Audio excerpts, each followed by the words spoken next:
নমস্কার, আমি Alok Dutta easy learning কম্পিউটারের পক্ষ থেকে আপনাদের সকলকে স্বাগত জানাচ্ছি। বিগত কয়েকটা ক্লাসে আমরা অনেক কিছু আলোচনা করেছি বিভিন্ন সিলেবাস নিয়ে। তো আজকে আমরা দেখাবো যে শর্টকাট কী এবং সেই শর্টকাট কীর ফাংশানগুলো কী এবং সেগুলো আমাদের কর্মক্ষেত্রে বিশেষ করে যখন আমরা কোনো কাজ করি তখন এই শর্টকাট কীগুলো কী কী কাজে লাগে এবং সেটা কিভাবে ব্যবহার করা হয় তার ডিটেলস আমি এখানে দিয়েছি। আজকে শর্টকাট কীগুলোর যেগুলোর খুবই প্রত্যেকটা প্যাকেজে কাজে লাগে সেই প্যাকেজগুলো আমি আপনাদের সামনে তুলে ধরছি। আসা যাক। তো এটা আমাদের পশ্চিমবঙ্গ সরকারের একটা ট্রেনিং সেন্টার আছে, তো তার অ্যাড্রেসটাও দেওয়া থাকলো। শর্টকাট কির আসা যাক। প্রথমে হচ্ছে Ctrl+O হচ্ছে open option, Ctrl+P open the print windows, Ctrl+F open find box, Ctrl+I italicized highlight section, Ctrl+K insert link, Ctrl+U underline highlighted section, Ctrl+V paste, Ctrl+Y redo and last action performed, Ctrl+J undo last action। এইভাবে আমরা control যে ফাংশানগুলো তার কিছুটা ব্যাখ্যা দিলাম।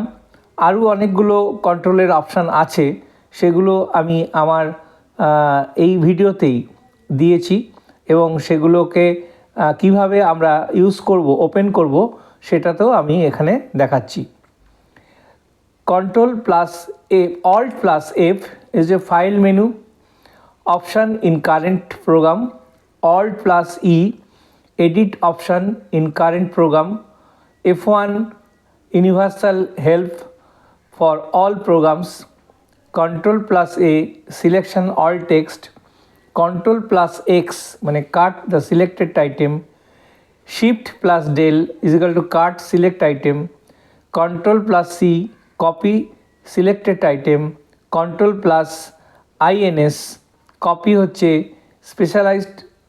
specified item, Ctrl+V paste, Ctrl+install যেটা INS সেটা হচ্ছে paste। এটা হচ্ছে আমরা কন্ট্রোল, অল্টার এবং শিফট এই তিনটে কির কী কী ফাংশান আছে সেই ফাংশানগুলো আমরা এখানে বিস্তারিতভাবে আলোচনা করলাম। এরপরে আসবো আমরা আরও কিছু অপশান নিয়ে। Ctrl+H find all replace option, Ctrl+J justify the paragraph alignment, Ctrl+L align selected text or line to the left, Ctrl+Q align selected paragraph to the left, Ctrl+E align selected text or line to the center, Ctrl+R align selected text or line to the right, Ctrl+M indent the paragraph, Ctrl+T hanging indent, Ctrl+D front option, Ctrl+Shift+F is equal to change the font। বোঝা গেল মোটামুটি আমরা কি কি use করলাম।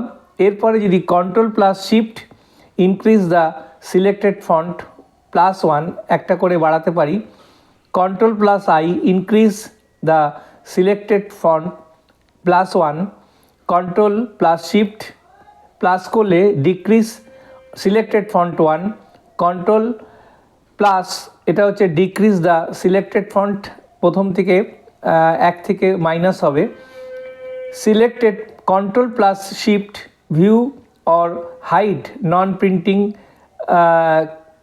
Characters, Ctrl+ move one word to the left, Ctrl+ move one word to the right, Ctrl+ এরকমভাবে করলে আমরা দেখতে পাবো move to the beginning of the line or paragraph, Ctrl+L। তো এই ছিল আজকে আমাদের ক্লাসের বিষয়বস্তু। তো আপনাদের যদি ভালো লাগে তাহলে অবশ্যই আপনারা আমার এই চ্যানেলটাকে লাইক করবেন, শেয়ার করবেন, আর বন্ধু বান্ধব আত্মীয় স্বজনকে এটাকে অবশ্যই পাঠাবেন, যাতে তারাও এই জিনিসটা জানতে পারে এবং কিভাবে আমরা শেখাই সেটাও বুঝতে পারবে। আর ভালো লাগলে অবশ্যই চ্যানেলটাকে সাবস্ক্রাইব করবেন, শেয়ার করবেন।